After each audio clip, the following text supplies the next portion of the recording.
우리가 계속해서 창세기, 출애굽기, 이제 레위기, 오늘은 레위기 16장을 한번 배워보겠습니다. 레위기 15장 어제까지는 우리의 몸의 정결, 의식의 정결에 대해서 우리가 배웠고요.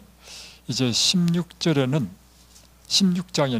이 속죄일에 대한 말씀이 나오는데, 이 말씀을 통하여 놀라운 하나님의 진리를 또 배우는 시간을 갖겠습니다. 아론의 두 아들이 여호와 앞에 나아가다가 죽은 후에 여호와께서 모세에게 말씀하시니라. 아론의 두 아들 홈니와 비나스가 어떻게 죽었죠? 여호와 앞에 드리는 불은 하나님께서 직접 내리신 그 불로 성소에서 봉사를 해야 되는데, 여호와께서 내리신 불이 아닌 다른 불로 성소 봉사를 했으므로 하나님께서 그를 치셨습니다. 그래서 두 아들이 죽었다는 것입니다. 2절, 여호와께서 모세에게 이르시되 내 형 아론에게 이르라. 성소의 휘장 안 법궤 위 속죄소 앞에 아무 때나 들어오지 말라. 그리하여 죽지 않도록 하라. 이는 내가 구름 가운데서 속죄소 위에 나타남이니라. 자, 그래서 이 사건 이후에 하나님께서 모세에게 말씀하시기를, 너의 형 아론도 성소에서 봉사할 때 특별히 이 성소 가운데 지성소에는 함부로 들어와서는 안 된다는 것입니다. 그러면 그 두 아들처럼 죽임을 당한다는 것입니다. 자, 먼저 속죄소가 어디 있는지 한번 그림을 보여드리겠습니다.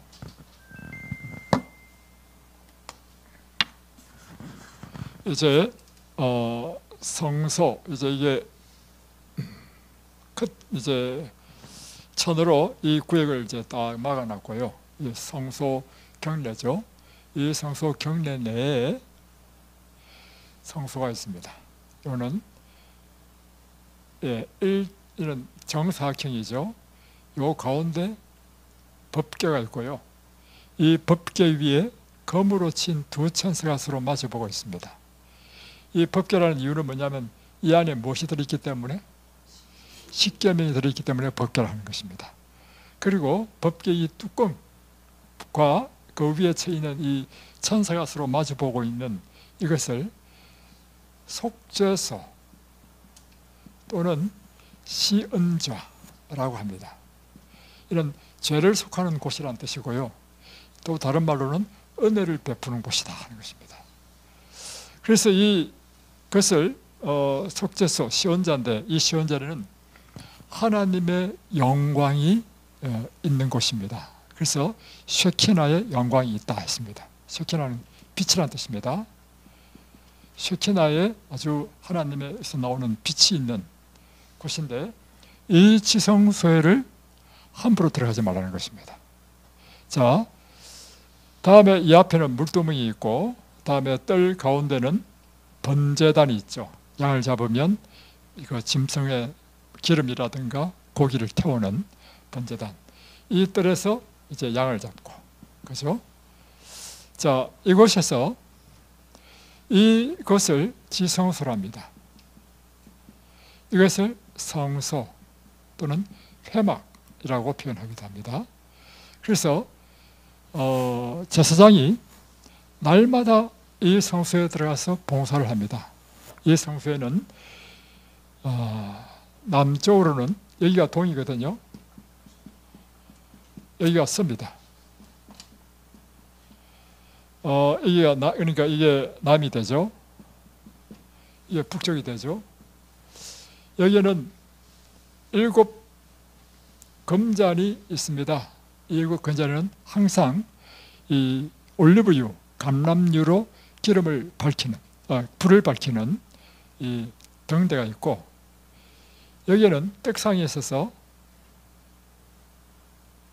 12덩이의 떡이 항상 진열되어 있습니다. 그래서 진설병, 다 한자인데요. 진설되어 있다. 무엇이? 병은 떡병자입니다. 떡이 진설되어 있다. 12덩이는 12지파를 의미하고, 이 떡은 곧 우리에게 날마다 생명의 양식이 되는 하나님의 말씀을 말씀하고, 또한 그것은 나는 하늘로서 내려온 산떡이다. 예수님을 상징하죠. 다음에 이 등잔에 이 불을 항상 밝히도록 되어 있는데, 그래서 여러분 이 성소를 이해해야만이 신약 성경에 예수님께서 하신 말씀을 다 이해할 수 있습니다. 예수님께서 또 이렇게 말씀하셨죠. 나는 하늘로서 내려온 산떡이니 내 떡을 먹는 자는 영원히 죽지 않고 영생하리라. 이 성소에 있는 이 떡을 이야기하는 것이고요. 또 나는 세상의 빛이다. 성소의 이 빛입니다. 네. 그래서 이 성소를 이해해야만이 예수님의 말씀을 이해할 수 있고, 성소에 있는 이 모든 것은 무엇의 상징이냐면 우리에게 구원을 주시고 영생을 주시는 예수 그리스도를 상징하는 것이다 하는 것을 알 수 있습니다. 그리고 성소와 지성소를 가리는 휘장으로 딱 가려놨습니다. 그리고 이 앞에는 향단이 있습니다. 향단은 향을 피우는 단이란 상이란 뜻이죠. 그래서 이곳에서 향을 피우면 이 향이, 이 휘장이 있는데 휘장이 이렇게 되어 있습니다. 커튼이에요, 커튼. 근데 여기에 약간의 간격이 있단 말이에요, 간격. 이 휘장을 넘어가지고 향이 이 성소 안으로 들어가도록 되어 있는 것입니다. 이것은 무엇을 의미하냐면, 우리가 하나님께 기도하면 우리의 기도가 마치 연기가 이 지성소 안으로 들어가서 하나님의 임재가 있는 하나님의 존전에 이제 전달되는 것처럼 우리의 기도가 하나님께 상달된다는 것을 의미하는 것입니다. 그래서 날마다 이루어지는, 그러니까 제사장의 봉사는 두 가지 봉사로 이루어지고 있습니다. 뭐냐면 날마다의 봉사, 두 번째는 매년 봉사. 자, 날마다의 봉사는 날마다 이루어지는 것이 있는데, 제사장이 날마다 하는 것이 무엇인가 하면 온 백성의 죄를 속하는 상번제를 드립니다. 그러니까 아침과 저녁으로 날마다 백성들의 죄를 위하여 중보하는 일을 제사장이 한단 말이에요. 그러니까 날마다 봉사죠. 그러니까 매일의 봉사, 상번제. 두 번째는 뭐냐면, 백성들이 이제 죄를 지어가지고 그 죄를 속죄하기 위하여 또는 속건제를 드리기 위하여 오면 이곳에서 제사장이 그 양을 잡고 그 피를 제단에 뿌려 바르든지, 아니면 성소 안에 들어가서 휘장이 뿌리든지, 향단에 뿌려 바르든지, 또는 태우고 하는 날마다 백성을 위하여 봉사하는, 이것이 바로 백성을 위한 봉사입니다. 그런데 이 지성소에는요 1년 12달 아무 때나 들어가는 것이 아니고요 1년에 단 한 번만 들어갑니다. 그것이 뭐냐면 이제 매년의 봉사, 이 매년의 봉사는 이런 것입니다. 이 성소는 한마디로 우리의 죄를 하나님께서 처리해주고 제거해주는 것을 상징하는 것이죠. 우리의 죄는 누구를 통해서 속죄됩니까? 그러므로 성소는 누구를 상징하죠? 예, 성소의 모든 것은, 모든 기구, 모든 봉사, 제사장조차도, 그리고 이곳에서 일어나는 모든 일은 다 예수님을 상징합니다. 심지어 뭐도요? 이 휘장도 예수님을 상징합니다. 그래서 날마다의 봉사를 통해서 이스라엘 온 백성의 죄를 속했는데, 이제 이 일을 종결짓고 이제 구원을 받아서 하늘에 가야 될 거 아닙니까? 그래서 그것을 상징하는 것이 있는데요, 그것이 바로 레위기 16조에 나타나는 속죄일 또는 대속죄를 하는 것입니다. 1년에 단 한 번 7월 10일에 합니다. 10일 속죄일인데요, 이 속죄일은요 이제 1년 동안 한 이 성소 봉사를 종결짓고 모든 이스라엘 백성의 죄가 도말되고 다음에 성소조차도 정결케 하는 일을 하는 것이 7월 10일 하는 속죄일입니다. 그러니까 여러분 이렇게 이해하시면 됩니다. 우리가 지금 날마다 하나님께 회개하고 날마다 우리가 그리스도인의 삶을 살잖아요. 그런데 언제까지 이렇게 살 것입니까? 예, 그렇죠. 예수님 오시면 어떻게 되죠? 이제는 이 세상의 삶이 끝나죠. 끝나 우리는 하늘에 가죠. 바로 그것을 의미하는 것입니다. 이 속죄는요, 이제 우리의 이 땅에서 삶이 끝나고 그럴 때 예수님 오실 때 일어나는 일이 뭐예요? 구원 얻을 자와 구원받지 못할 자가 딱 구별되죠. 그러니까 이날은 심판날이야. 여러분이 이제 심판하면 대부분 사람들이 어떻게 오해하는지 아십니까? 심판하면, 자, 여러분 제가 어떤 건지 한번 모르겠어요. 심판하면 첫 번째 사람들이 갖는 것은요, 두려움입니다. 벌 받는 걸 생각해. 형벌, 이것이 생각하는 것이거든요. 심판은 두 가지 국면이 있습니다. 뭐냐면 의로운 자에게는 보상이요, 상 주시는 날이요, 구원의 날입니다. 내가 억울한 일을 당했다. 그러면 내가 뭘 해야 이 억울한 일을 풀 수 있습니까? 그래서 법정에 가지고 내 억울함을 풀어달라고 재판을 걸잖아요.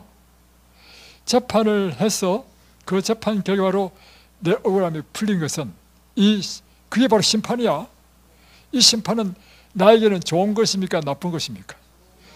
두려운 겁니까? 형벌입니까? 아니죠. 나에게 드디어 보상이요, 내가 드디어 속 시원하게 풀린 거잖아요.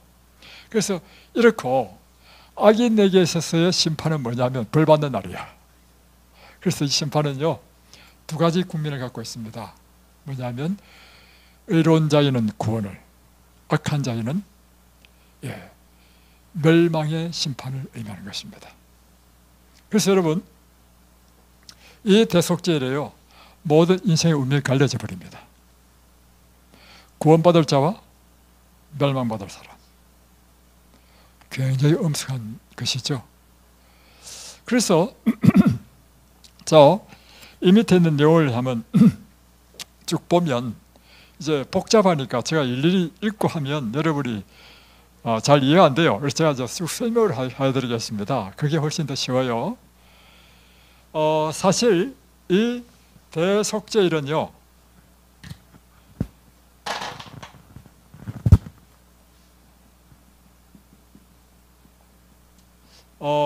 이 제사제도와 관련되는 7가지 절기가 있습니다. 절기.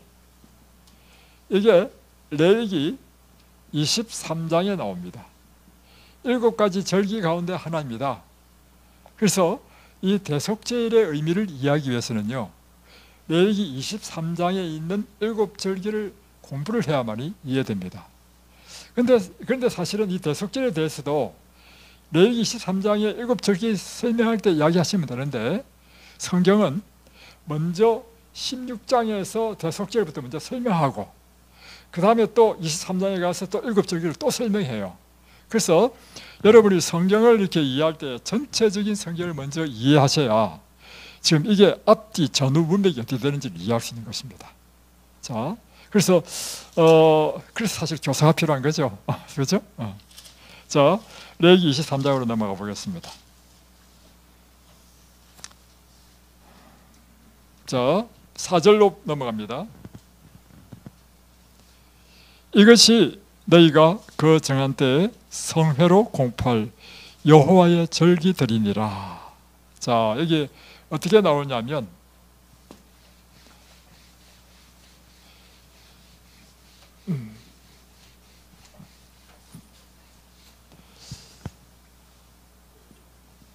여호와의 절기들이라 했습니다. 근데 그 앞에 뭐라 하냐면 성회로 공포할. 성회란 뜻이 뭐예요?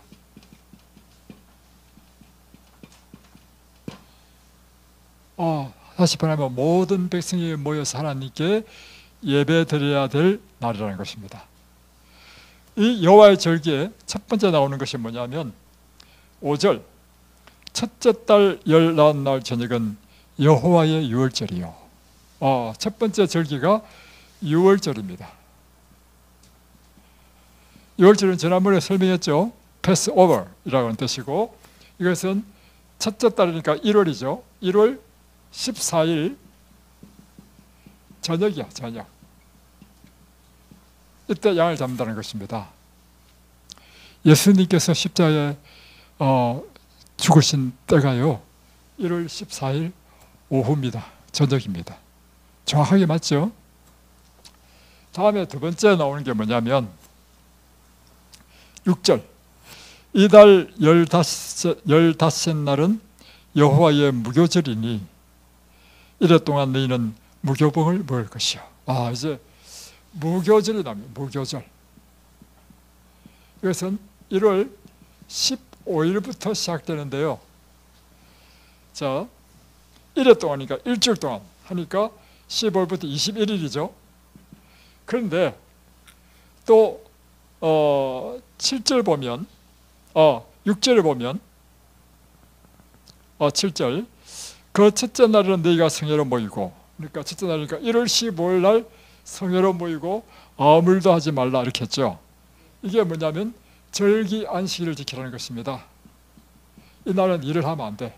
마치 제7일 안식일처럼 이날은 쉬는 날이라는 것입니다. 다음에 또 보면 8절에 너희는 이래 동안 여호와께 화제를 드릴 것이요 7째 날에도 성회로 모이고 아무 노동도 하지 말라. 1월 21일 날 이때도 절기 안식일로 지키라. 그리고 이때 성회로 모이라. 이렇게. 그래서 여러분이 이해하셔야 될 게 있는데 뭐냐면요, 안식일이 두 가지 종류의 안식일이 있습니다. 첫 번째는 여호와의 안식일이 있습니다. 여호와의 안식일은 하나님께서 이 세상을 창조하시고 창조 사역을 기념하기 위하여 7째 날마다 안식하도록 하는, 이것이 바로 여호와의 안식일입니다. 이건 10계명 가운데 네 번째 계명에 규정된 도덕법입니다. 두 번째는 뭐냐면 절기 안식일이 있어요. 이 절기 안식일은 뭐냐면 제사 제도와 관계돼 가지고 1월 15일 날 절기 안식일 지키라, 21일 날도 아무 일도 하지 말라, 다 안식일 쉬라는 것입니다. 근데 15일이 7째 날이 될 수도 있고 7째 날이 안 될 수도 있죠. 안 될 때도 쉬라는 것입니다. 그러니까 이 절기 안식일은 7째 날마다 오는 안식일과는 달라. 두 개가 겹칠 수도 있고 다를 수도 있고, 그죠? 그래서 여러분이 이걸 알아야 골로새서 2장 14절에 있는 말씀을 이해합니다. 뭐냐면 무교절은 또 뜻이 뭐냐면 누룩이 없는 떡을 먹는 날이거든요. 예, 절의가 없는 걸 상징하잖아요. 골로새서 2장 14절에 보면 뭐 안식이나 절기나 먹고 마시는 것으로 인하여 편문하지 말라는 말이 있어. 그것이 사람들이 잘못 이해해가지고 보라고, 여기 보면 뭐 까다롭게 먹고 마시는 것으로 이제 편문하지 말라, 왈가왈부하지 말라, 이런 식으로 사람들이 잘못 이해해요.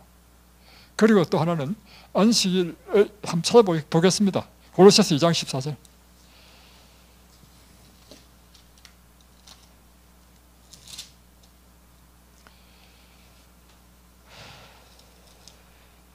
네. 16절.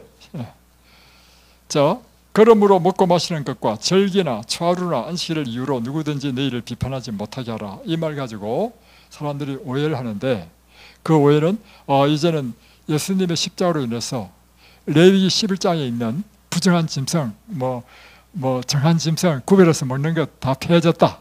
또는 안식일로 인하여 비판하지 말라 했으니까 반드시 토요일만 안식일을 지키는 것도 이제는 폐해졌다, 이렇게 잘못 이해하고 있단 말이에요. 그 앞에 보면 이렇게 돼 있어요. 14절부터 보면 우리를 거스리고 불리하게는 법조문으로선 정서를 지우시고 제하여 버리사 십자가에 못 박으시고. 그러니까 십자가에 못 박은 것은 뭐냐면 절기 안식일이야. 예수님께서 십자가에 죽으시면서 엎으신 것이 뭐냐면 제사 이제 안 드리잖아요.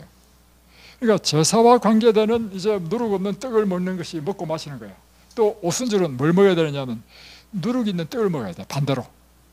그리고 이 무교절 첫날, 오순절 첫날이니 이래가지고 계속해서 절기 안식일을 지키도록 한 이 절기 안식일도 제사제도가 폐해졌으니까 다 폐해졌다는 것입니다. 예, 이렇게 여러분이 성경을 바르게 이해를 해야 됩니다.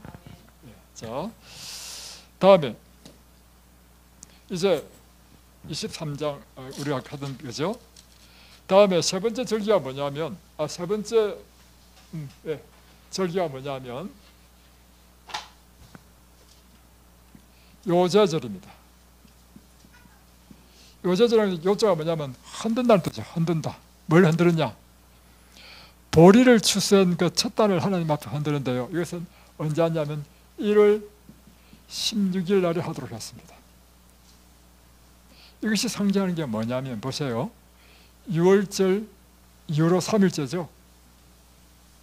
예수님께서 6월절 십자가에 죽으셨죠. 3일 만에 부활하셨죠.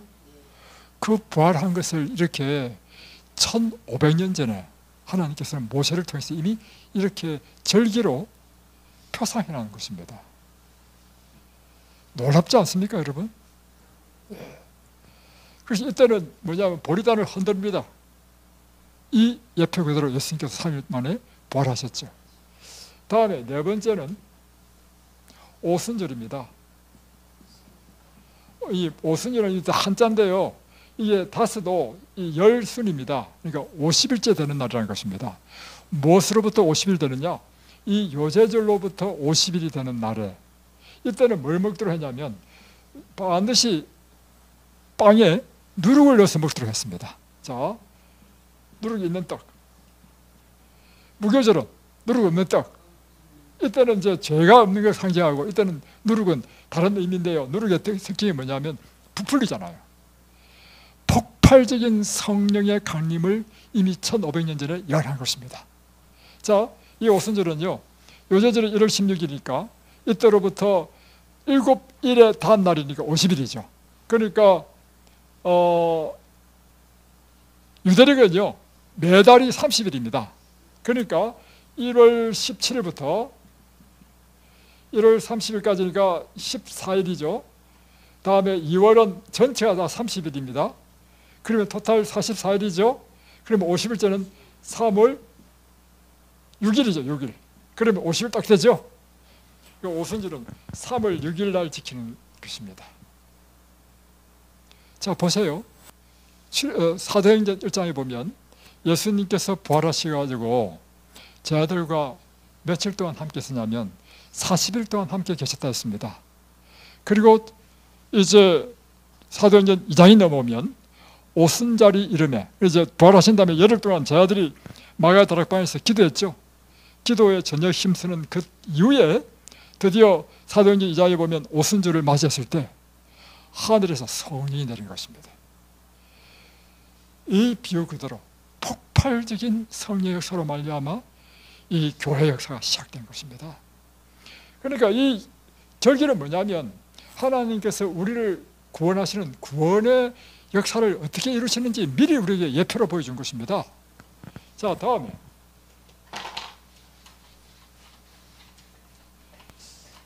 그 다음에 맞이하는 것이 뭐냐면요, 나팔절입니다.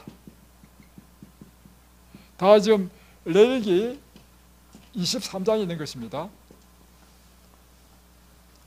나팔절은요 7월 1일입니다.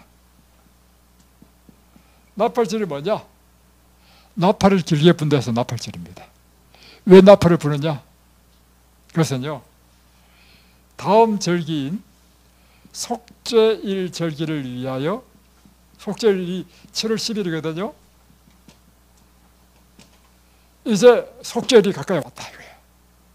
그 나팔을 길게 부는 것입니다. 뭐 하라고? 속죄를 준비하라는 것입니다. 이제. 왜냐? 이 속죄일이 뭐냐면 1년 동안 우리가 계속해서 죄 용서를 행한 이 성소 보사 제도가 다 마치고 우리의 모든 것이 심판받는 날이야. 심판받는 날. 이 속죄일은 심판의 날이야. 그래서 누가 구원을 받을지, 누가 구원을 받지 못할지. 근데 여러분, 구원은 무엇을 결정됩니까? 그런데 무엇을 결정되냐면 그 사람이 구원받는지 안 받는지는 단 한 가지밖에 안 봅니다. 이 사람이 죄를 가지고 있느냐, 죄를 다 처리했느냐, 이것입니다. 그리고 여러분, 구원에는요 차별이 없습니다. 뭐 잘 살고 못 살고, 잘생기고 못생기고 남녀 구별도 없고요. 오직 무엇이 중요한 것입니까? 내 삶 가운데 죄가 없어야 돼. 그렇기 때문에 나팔절이 뭐냐면 이 속죄일은 인간의 영원한 운명이 결정되는 것이에요. 그러니까 나팔을 길게 부면서 속죄일이 다가왔으니 혹시 너희들이 1년 동안 살면서 하나님 앞에 그때마다 속죄를 해왔지만 잊어버리고 죄를 회개하지 않는 죄가 있는지 살피고, 회개하지 않는 죄가 있으면 다 하나님 앞에 회개하도록 하는 것이 바로 이 나팔절에 이른 것입니다. 그래서 이제 백성들이 준비했다가 7월 11일 속죄일 되면, 이 속죄는요 절기안식입니다. 이날은 일하는 날이 아니라 지금 사람의 죽고 사는 영원한 운명이 결정되는데 무슨 일을 해? 그죠? 그래서 이때는 이제 절기안식을 지키면서요 다 회막 앞에 다 모입니다. 그리고 자기의 혹 회개하지 않는 죄가 있으면 그걸 고백하는 날입니다. 그래서 이게 보면 그날에는 스스로 자기를 괴롭게 하라 했습니다. 자기를 괴롭게 하라는 의미가 무엇인가 하면요, 영어로 표현하면 NIV에는 deny yourself, you must deny yourself, 너 자신을 부인하라 이런 뜻이고요, 현대인 성경에 보면 너 자신을 성결히 하라 이렇게 되어 있습니다. 다시 표현하면 이날에는 우리 자신을 살피고 성찰하고, 우리 하나님 앞에 내가 해결하지 못한 죄가 있으면 하나님 앞에 낱낱이 고백하고 죄의 용서를 받는 날입니다. 그래서 이날에 뭘 하냐면, 뭘 하냐면 이제 대제사장이 이날 이제 드디어 이제 1년에 단 한 번 지수 들어가죠. 갈 때 참 기가 막힌 것을 합니다. 이스라엘 백성의 온 회중을 위하여 특별히 2마리 순염소를 준비합니다. 하나는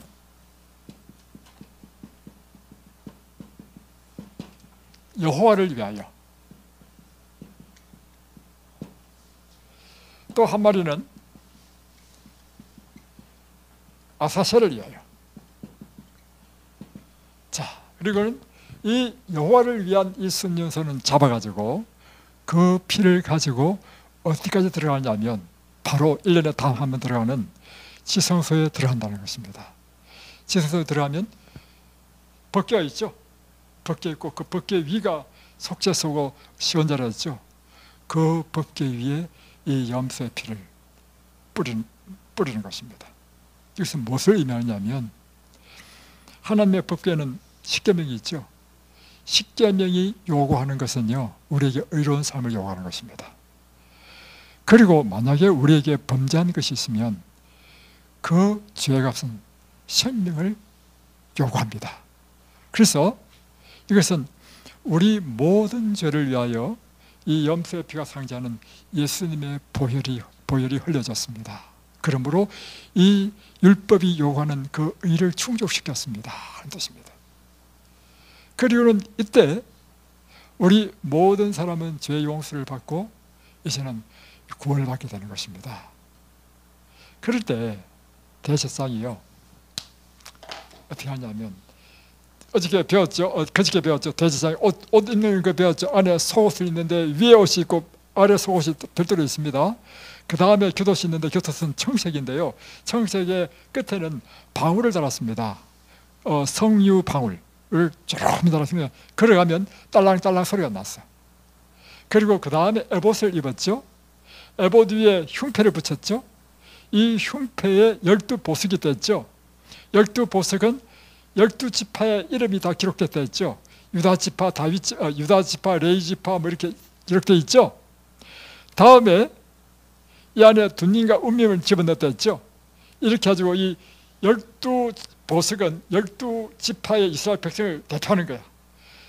이스라엘 백성을 가슴에 안고 그 성소에 들어갔단 말이야. 들어가지고 근데 딸랑딸랑 소리가 안 나고 계속해서 기치게 없다면요 제사장이 죽은 것입니다. 그래서 그럴 때는요 그 집에 내도록 했습니다. 왜 죽었느냐, 제사장 자신이 죄를 해결하지 않을 때 제사장 자신이 죽는 것입니다. 그래서 이 대속죄일은요 첫 번째 하는 일은요 대제사장 자신의 죄를 속하는 일을 하는데, 그것이 바로 수송아지를 전제물로 먼저 자기 자신을 위해서 속죄를 한 다음에 백성을 위해서 속죄합니다. 다음에 이제 그런 특별한 경우고, 이제 그런 일이 거의 없고 딸랑딸랑 해가지고 드디어 이제 드리고 난 다음에 나오는 딸랑딸랑 소리 나잖아요. 딱 나오는데 이스라엘 백성 가운데 누군가가 회개하지 않은 죄를 갖고 있으면요 그 지파가 예를 들면 시몬 지파다라고 하면 시몬 지파의 이름이 기록되어 있는 이 보석에 구름이 낀다는 것입니다.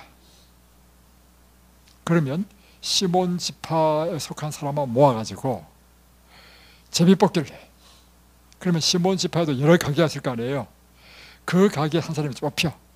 그 가게에도 여러 자손들이 있을 거 아니에요. 또 거기서 제비뽑기를 해. 그래서 하나님께서는 제비뽑기를 통해서 죄를 가지고 있는 사람을 딱 찍어내는 것입니다. 그러면 그 사람은 바로 죽이도록 한 것입니다. 그래서 완전히 죄를 도말해버리는 일을 하는 것입니다. 그러나 모든 이스라엘 백성들이 하나님 앞에 다 회개를 했을 때는 이 보석에 아무런 구름이 안 껴. 그러면 이제 속죄 사업은 마쳐졌고, 다음에 하는 일이 뭐냐?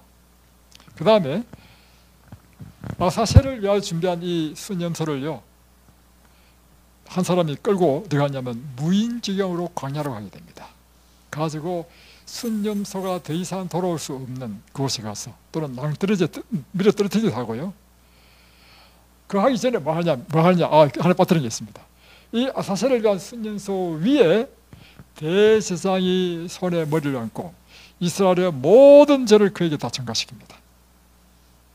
그러니까 이스라엘 성소에서 그 봉사한 모든 속죄의 그 죄가 누구한테 옮겨지느냐면 이 순념소에게 옮겨지는 것입니다. 그리고는 이건 누구를 상징하냐면 사단 마귀를 상징하는 것입니다. 궁극적으로 우리 인간에게 범죄케 하고 죄를 짓게 한 존재는 사단이라는 것입니다. 그래서 궁극적으로 모든 죄의 원흉, 책임은 사단이 져야 된다는 것입니다. 그래서 사단의 머리에 앉혀서 이스라엘의 모든 죄는 네가 받으라 할 것입니다. 그리고는 사단을 이 아사셀 염소를 무인중에 가지고 이제 놓아버립니다. 그래서 이것은 뭘 상징하냐면 궁극적으로 이 온 우주에 죄를 완전히 도말해버리고 이 온 우주가 이제는 죄 없는 우주가 되는 완전한 흠없는 이 우주로 만드는 것이 하나님의 예표의 뜻인 것입니다. 자, 그렇다면 이제 이렇게 우리는 질문을 할 수 있습니다. 이게 다 예표죠. 다음에 7번째 마지막 절기가 뭐냐면 장막절입니다. 장막절은 7월 15일부터 22일까지 지키는 것입니다. 이 장막절은 이제 죄가 다 해결됐죠. 속죄에서. 이제는 장막절은 축제라, 축제. 그래서 8일 동안 사람들이요, 그 광야 생활했던 것처럼 나무를 잘라가지고 나무로 초막을 만들어가지고 그 초막 속에서 지나면서 밤마다 물잔치, 불잔치를 합니다. 왜냐하면 불기둥과 구름기둥으로 이스라엘 백성을 인도했죠. 그걸 예표하는 것이 뭐냐면 밤마다 온 성전에 불을 다 밝히고, 그리고 날마다 그 기도원 시냇가에서 물을 떠가지고 큰 항아리에 물을 쫙 붓는 이런 의식을 하고, 다음에 이스라엘 백성들은 그 자기 집이 있음에도 불구하고 길거리, 옥상 이런 데 막 초막으로 집을 지어가지고 야외 생활하면서 이제 쉽게 말하면 이 백성들끼리 서로 교제를 나누고 즐거움을 누리는, 뭘 상징합니까? 이제는 광야 생활도 상징하지만 이제는 죄가 다 해결돼가지고 예수님 재림해가지고 하늘에 가서 사는 그 축제를 이렇게 상징하는 것입니다. 얼마나 놀라운 것입니까? 자, 이제 저는 오늘 여러분에게 이런 놀라운 질문을 던지고자 합니다. 뭐냐면, 자,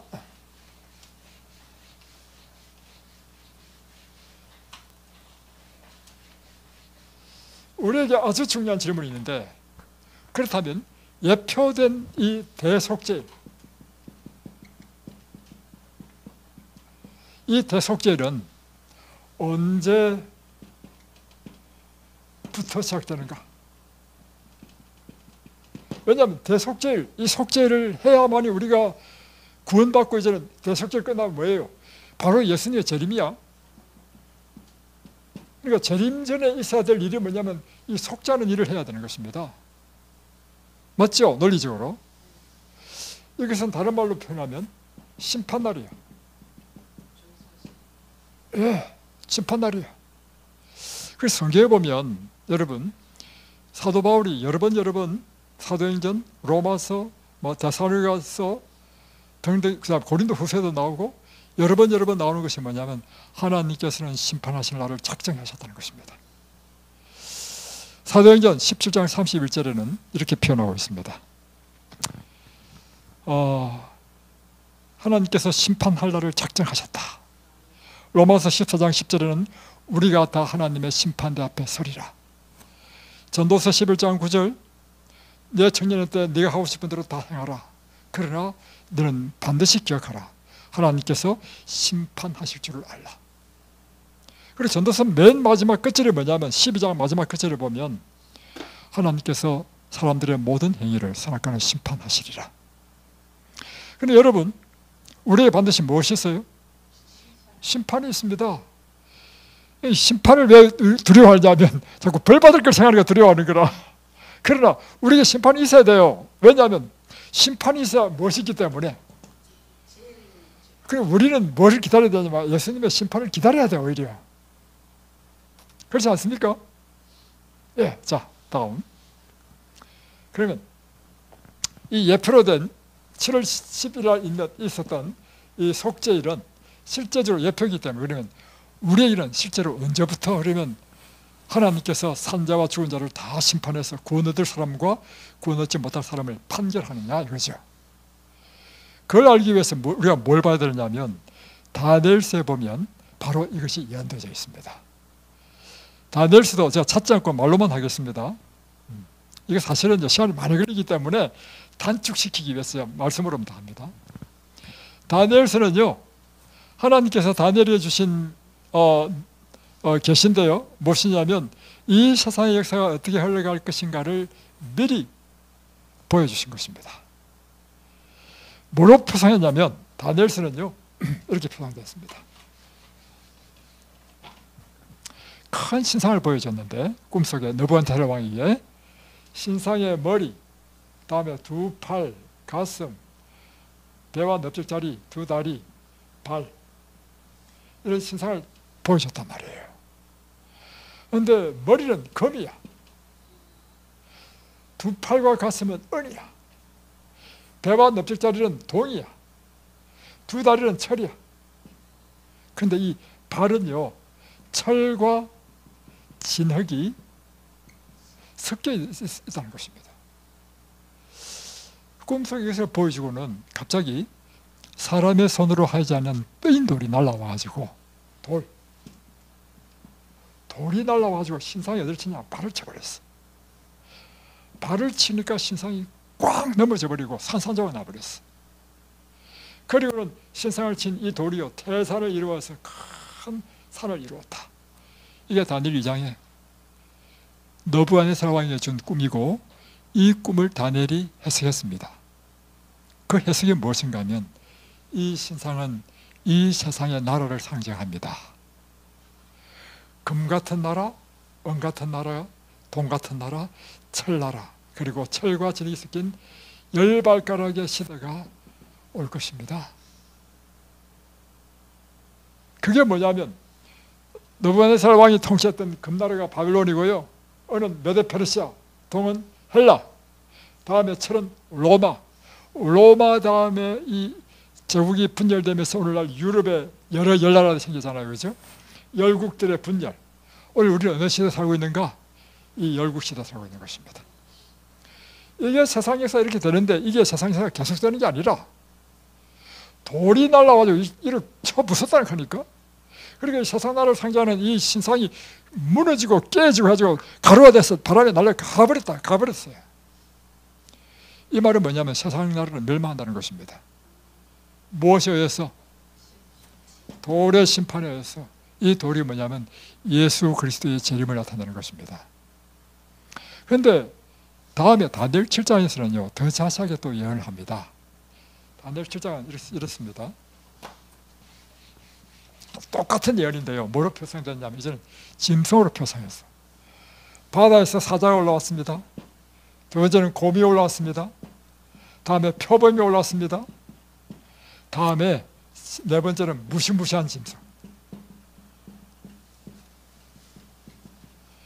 다음에 이 짐승의 머리에 10뿔. 보세요. 똑같죠? 표현만 다르다는 거야, 다르게. 그리고 10발가락은 다니엘 7장에 뭘로요? 10뿔로. 그리고 10뿔 다음에 무엇이 올랐냐면 큰 작은 뿔이 올랐다. 그리고 이 뿔이 하나님의 백성을 괴롭히고 그리고 하나님 나라를 대적하는 세력이었는데 하나님께서 심판을 하시는 장면이 나옵니다. 심판을 베푸니까 이 작은 뿔이 꺾였다는 거야. 그리고 하나님의 백성이 하나님의 나라를 얻었다. 이게 끝이에요.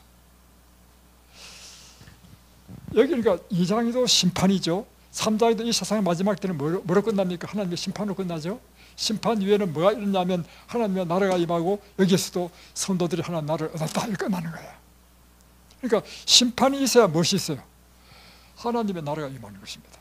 자, 다음 다니엘 8장에 오면 똑같은 걸 어떻게 표현하냐면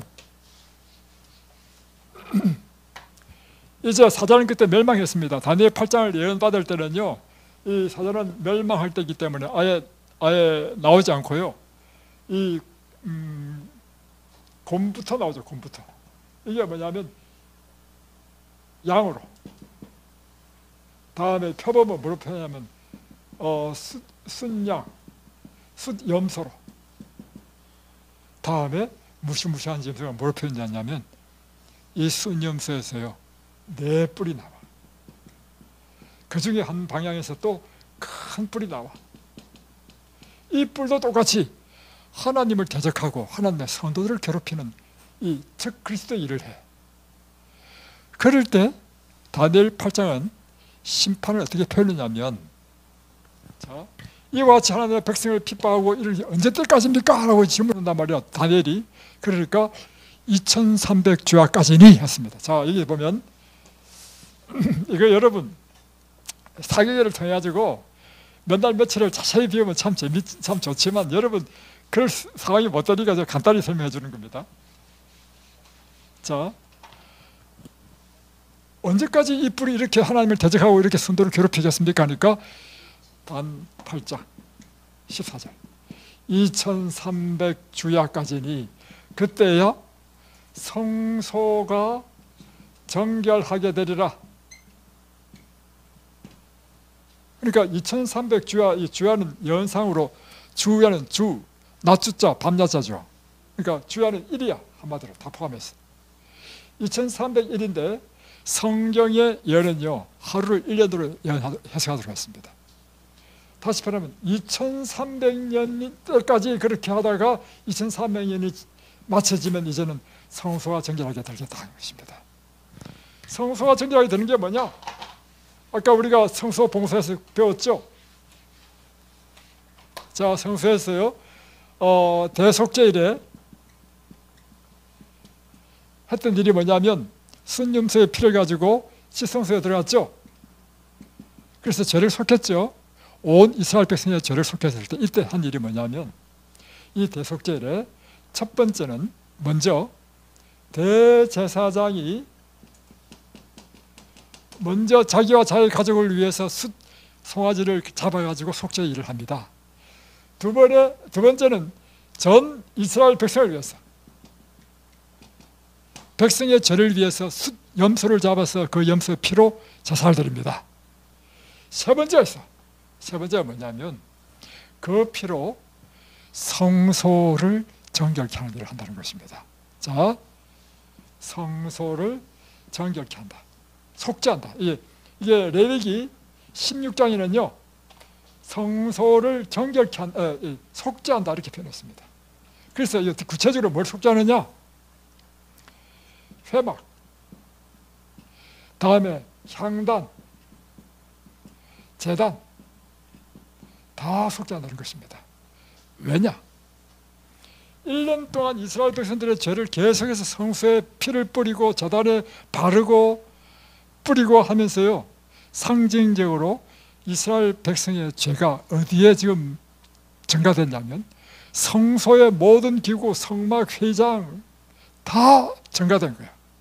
그러니까 성소 자체가 하나님의 백성의 죄로 인해요 더럽혀질 거야. 죄로 더럽혀졌어. 그러니까 사람의 죄가 어디로 다 옮겨졌다는 것입니까? 성소로 다 옮겨졌어. 그러니까 이 대속죄를 하는 일이 뭐냐면 대제사장, 제사장의 죄를 속죄할 뿐만 아니라 더럽혀진 성소를 정결케 하는 일을 대속죄를 해요. 이것이 레위기 16장에 나옵니다. 레위기 16장 잘 읽어보십시오. 이 피로 제단을 속죄하며 또 향단을 속죄하며 머리를 또 속죄하며 회막을 속죄하며 성소를 속죄하는구나. 속죄한다는 뭐냐? 죄를 속한다는 거 아니에요. 그러니까 성소가 죄가 있으니까 속죄할 거 아닙니까? 그 죄는 누구 죄냐? 우리 죄가 그게 다 증가된 거야. 그러니까 1년에 한 번씩 인간의 죄뿐만 아니라 모든 성소도 깨끗하게 제거한다는 겁니다. 그래서 이걸 이해하면, 이걸 뭘 이해하냐면 다니엘 8장 14절에 2300주야까지는 그때 성소가 정결하게 함을 잊는다는 의미는 뭐냐면 이때 바로 대심판, 이제 인간의 영원한 운명을 결정하는 조사 심판을 하는 때구나. 그러면 자 2300주야 이 연이 언제부터 시작해야 언제부터 끝나는지 알겠죠? 2300주가 끝나는 이때부터 심판이 시작된다잖아요. 이거를 가르쳐주는 것이요 다니엘서 9장입니다. 이 9장의 예언을요 자세하게는 시간이 너무 없으니까 간단히 설명하면요 예루살렘의 성전을 중건하라는 영이 날 때부터 다니엘 9장 25절에 예루살렘 영을 중건하라는 영이 날 때부터라고 표현이 나와. 그러면 예루살렘을 중건하는 영이 언제 나느냐? 페르시아 왕 아닥사스다 7년인 BC 457년에 났어. 여기서부터 2300년을 딱 계산하니까 이게 1844년이 나오는 것입니다. 자, 더 중요한 사실. 이때부터 그러면 드디어 인간의 이제는 모든 사람을 다 심판하고 있습니다. 그때부터 지금까지. 먼저 누구를 심판하느냐? 죽은 자를. 여기는요 믿지 않는 사람 심판하지 않습니다. 믿지 않는 사람은 어차피 멸망받을 거니까 그런 심판의 대상이 안 되고요. 하나님을 믿는 사람 가운데 정말 여기도 보세요. 이 대속죄는 누구만 심판합니까? 이스라엘 백성들만 심판하잖아요.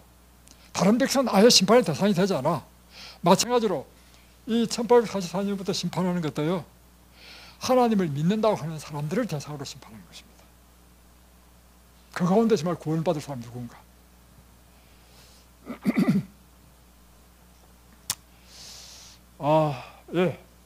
간단히 줄이겠습니다. 시간이 되게 다 되니까. 그러면 할 말은 많지만 줄여가지고 자 나팔절이 있었죠. 나팔절이 하는 일이 뭡니까? 나팔을 길게 불죠. 왜 불니까? 이건 7월 1일이고 7월 10일이면 이제 드디어 심판날인 속죄일이 오니까 준비하라 하고 나팔을 불죠.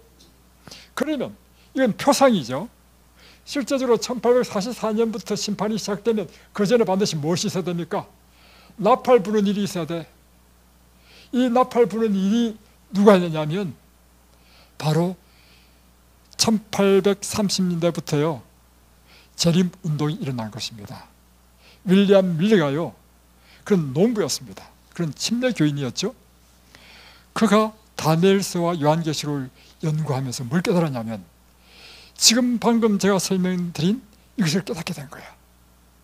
그리고는 1844년에 근데 물론 해석은 잘못한 게 있어. 왜냐하면 이때부터 심판이 시작되는데 이 사람은 이때 예수님이 재림하신다고 생각했어. 그게 잘못된 것일 뿐이지 계산은 정확해요. 그래서 그때가 1830년부터요 이 예언을 이야기하면서 1844년도에 예수님 재림하신다고 막 한 거야. 그런데 다니엘서 방금 이야기한 2장, 7장, 다음에 9장, 요한계시록 이 예언 해석이 너무나 정확해. 모든 초교파적으로요 재림운동이 일어났습니다. 그래서 전부 다 이 나팔절을 준비한 이 속죄를 준비한 것입니다. 이게 뭐냐면 나팔절로 표상됐던 것이 실제적으로 재림운동을 통하여 성취된 것입니다. 다음 마지막으로 한 가지만 마치겠습니다. 자, 우리는 지금요 성소 봉사에서요 이제 매일의 봉사 아닌 마지막 시승소 봉사의 기간을 살고 있습니다. 지금부터는 예수님께서 언제든지 재림하실 수 있습니다. 우리는 지금 재림 직전에 살고 있는 사람입니다. 지금 우리에게는 지금 무엇이냐면 하늘에서 일어난 일은요, 다니엘 7장 10절에 보면 책들을 펴고 심판하는 광경을 보여주고 있습니다. 우리 각자의 생애가 낱낱이 기록된 책을 펴고 심판하시는 일을 합니다. 그렇다면 지금 우리는 무엇을 해야 되냐 이거지. 우리에게 제일 중요한 것은요, 대속죄를 앞두고 이 백성들이 했던 것처럼 내 삶 가운데 혹 회개하지 않는 죄가 있으면 안 되겠죠. 이 시대는요 우리의 죄를 속죄하는 일을 해야 되는 것입니다. 우리의 삶을 돌아보고 우리 삶 가운데 하나님 앞에 회개하지 않는 죄가 있으면 하나님 앞에 낱낱이 회개하는 일을 해야 되는 것입니다. 그래서 이 요한계시록 14장에 보면 새 천사의 기별이 나오는데, 심판할 날이 가까웠으니 너희는 하나님을 두려워하며 그에게 영광을 돌리라. 첫 번째 하셔야 할 일이 뭐냐면 죄를 속하는데, 자 가장 기본적인 것은요 여러분 이것입니다. 자, 죄를 속해야 되는 게 지금 제일 중요합니다. 이 죄는요 넉사 다하기 아닐비입니다. 네 가지 아니라는 것입니다. 그게 죄야. 첫 번째, 불의. 불의보다 더 우선되는 게 있어. 불신. 첫 번째, 하나님을 믿지 않는 것이 죄라고 하는 것입니다. 하나님을 믿지 않으면서부터 일어나는 것이 뭐냐면 우리 삶의 모든 죄가 시작되기 때문에 그렇습니다. 그래서 여러분이 아직도 하나님을 믿지 않으면요 제일 먼저 해야 될 일이 뭐냐면 하나님 앞에 회개하고 하나님께 돌아오는 일입니다. 두 번째, 불의. 우리 삶 가운데 어렵지 않은 모든 것을 다 버려야 되는 것입니다. 세 번째, 불선. 우리 삶 가운데 선하지 않는 못한 악한 것을 다 버려야 됩니다. 네 번째, 불법. 하나님의 율법에 어긋나는 것, 범하는 모든 것은 죄라고 하는 것입니다. 오늘 우리가 지금 해야 될 일은요 바로 이 일을 해야 됩니다. 그래서 여러분, 자 보십시오. 예수님께서 이 땅에 재림하시면요 우리 인생의 모든 문제 해결됩니다. 예수님께서 이 땅에 오시면요 우리 인생의 모든 문제, 그렇지 않겠습니까? 정말 숭고하는 인생은 어떤 인생이냐면 예수님 재림 때 그분을 영광 가운데 맞이하는 인생이 성공하는 인생이고요, 실패하는 인생은 뭐냐? 이 땅에서 아무리 잘 살고 뭐 한다 하더라도요 예수님 재림 때 구원받지 못한다. 실패한 인생입니다. 오늘 여러분이 예수님 재림 때 구원받는 그런 거룩한 하나님의 백성, 성도들이 되시길 바랍니다. 기도하겠습니다.